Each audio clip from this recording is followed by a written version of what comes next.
We started off as just a normal ranch, sharing our day to day life and doing what most local ranch families do. Nothing unusual. One night, something changed. I began noticing sightings of weird lights in the sky. Not once or a few times, but every single night.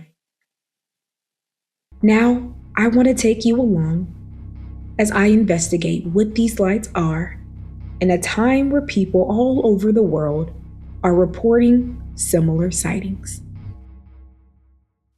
Hi, Skywatchers. I'm your guide, CW, and welcome to the Akachi After Hours series. Thank you for tuning in, and as always, keep looking up. My name is Courtland Walker. I'm a 24-year-old content creator. The list goes on. So I just call myself a creative. I currently run my family's Akachi Ranch social media page along with the Akachi After Hours. I typically stay off screen because I'm responsible for all the behind the scenes work. One night, something unexpected changed the direction of my work completely.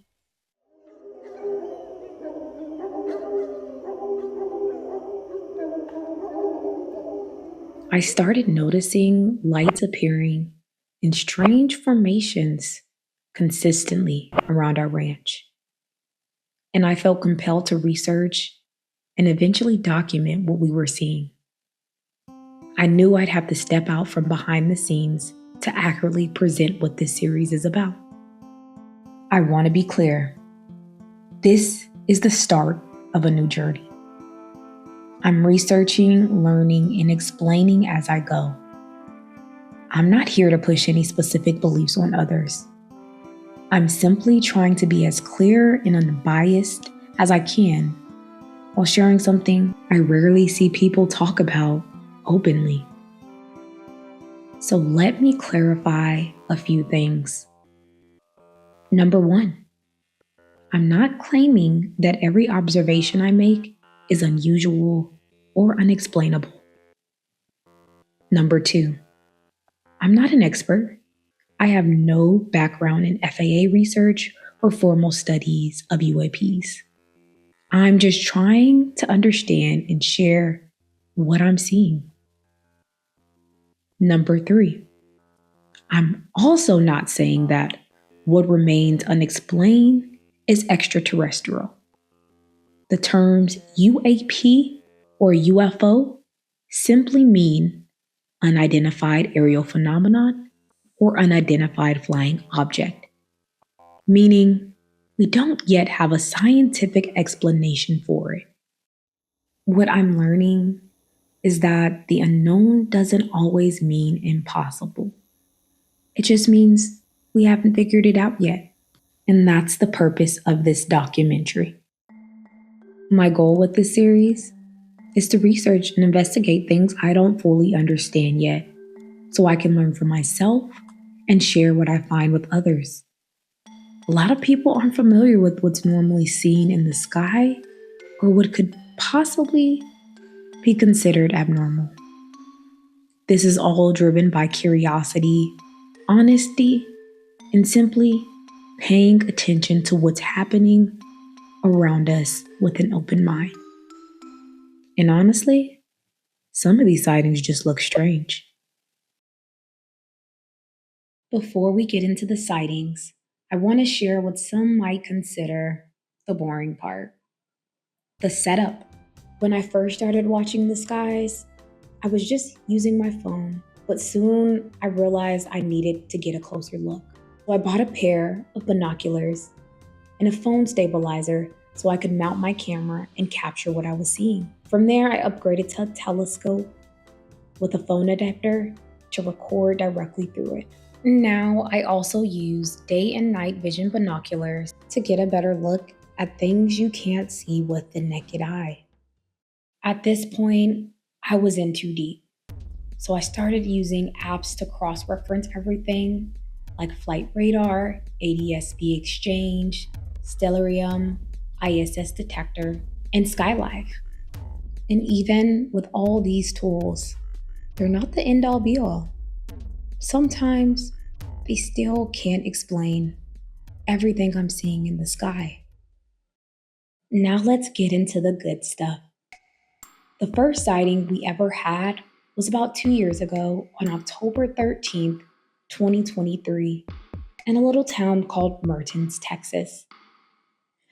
My parents were outside when they saw a glowing orb flying over our house.